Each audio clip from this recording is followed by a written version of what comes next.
Americans are saving less than ever, and apparently, that's a good thing.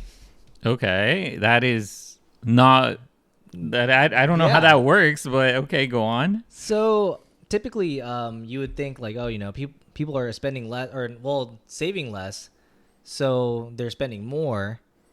And in conventional logic, like you would think that if a person is spending more and they don't save enough, they don't have a rainy day fund, you know.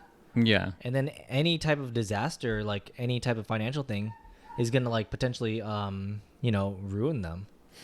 Yeah, that is interesting because like from what I know, it's like Hmm. people need a rainy day fund. So this is like counterintuitive Yeah, to what I know. but while it is a negative for like people and person, like on a personal level, it's very Mhm. negative to have no rainy day fund. On a macro scale, the economy is doing very well. Okay. Yeah. That's okay. And I have a Explain. staggering statistic that I was blown away by, honestly. Okay. Okay. So the fact that we are not saving as much is a great thing because personal consumer spending accounts for 68%, roughly 68% of GDP in Okay. America. 68% of consumer spending. Okay, that makes sense. Yeah, so it accounts for 68% of GDP. So the economy overall is doing really well because we're Mm. spending all our money. Oh my god. And Okay. people have been looking at the recovery rates of other European countries and other countries that are also going through like the same type of like recessionary type stuff. But the U.S. economy is it not experiencing the same level of these types of things as these other countries because we're just spending all our money. That's crazy. That's So yeah, that's crazy to even think about because it's like but why are we spending all our money? Do we have a stat on that or no, is I think this is more in the speculation. I think this is where oh, okay. people are still kind of researching as to why the um, the consumer mindset has changed from originally just being like, oh, a recession happens, we pull back, we save, we conserve, but Mhm. now it's maybe because people we haven't exactly called it a recession. It's just like, oh, it is what it is. Like, oh, it's not a recession. It's just like a slowing down. Like they describe a recession, and then it's like, oh, but it's not a recession. It's like you literally explained every single point that is a recession, and then you said It's not a it's not a recession. recession. Oh my god. Okay. So it might be because of that, or it could be that people don't care. That's true. I think people have a lot going on in their lives where Yeah. they're like, "Oh, I don't need to probably think about this," or maybe I do need to think about Hmm. this. But I could see, okay, I could see where you're going with this. Because I do think that maybe it's a generational switch because the older generation like was saving potentially a lot more Mm-hmm.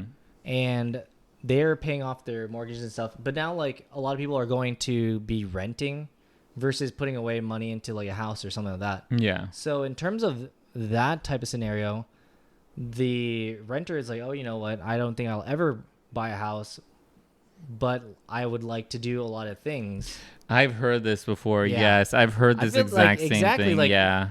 like we've all heard these types of scenarios. It's not like like, oh, I've never heard this before. It's like I feel like this type of sentiment has been echoed This through a yeah. lot of people's heads. Like, like why am I saving all this money when I'm not even gonna buy a house?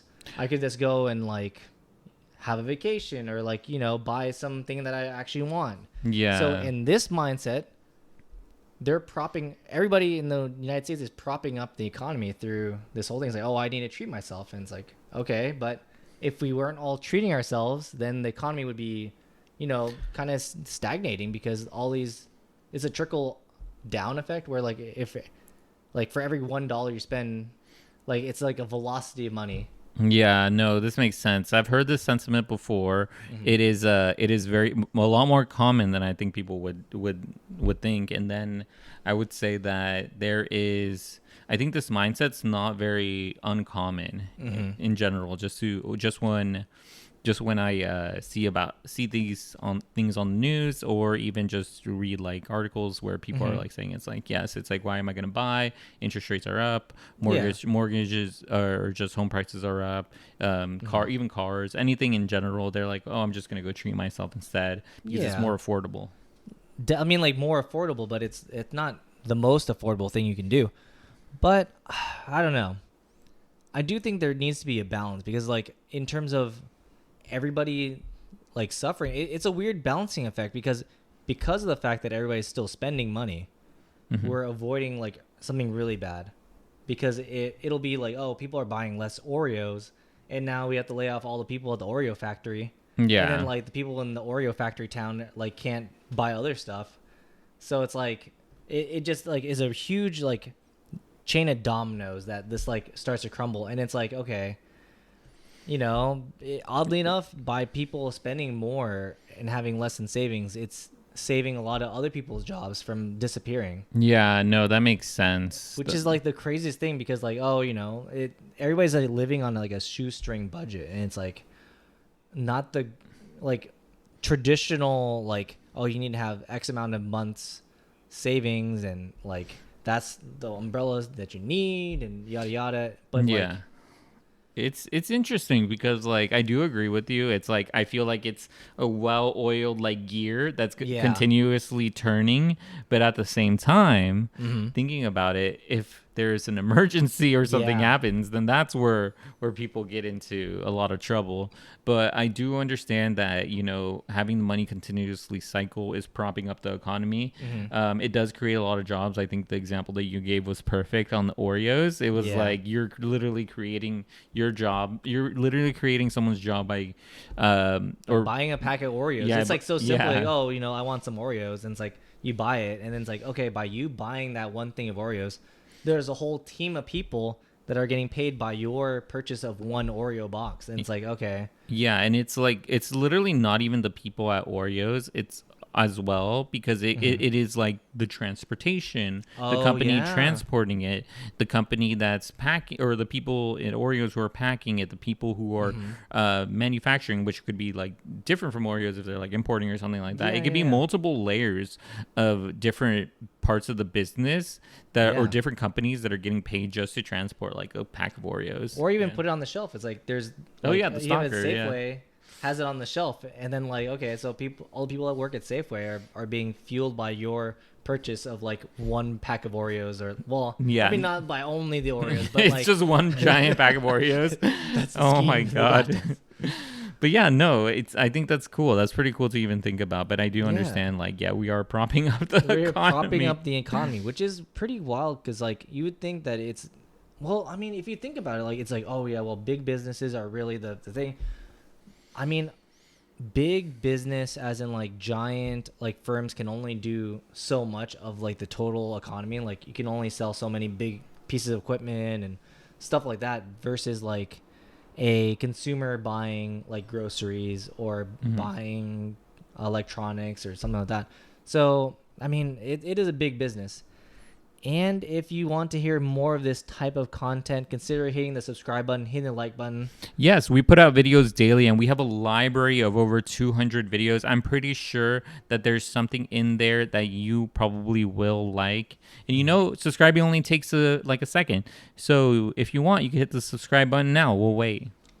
Okay. Okay, I'm done. Yeah, yeah. But so yeah, leave us a comment down below whether you have a rainy day fund yourself, Mm. and like how many months of savings do you have? Because a lot of the trends I've seen on like Instagram and stuff are people like showing like in a comical way, like they're like joking about it, but like people are living paycheck to paycheck. They'll like show their bank account, and it'll be like $20, You know, $5. it reminds me of the one that says it's like work until your bank account is a telephone number, and then they have a 911, just a $9.11 in their bank account. Oh my goodness.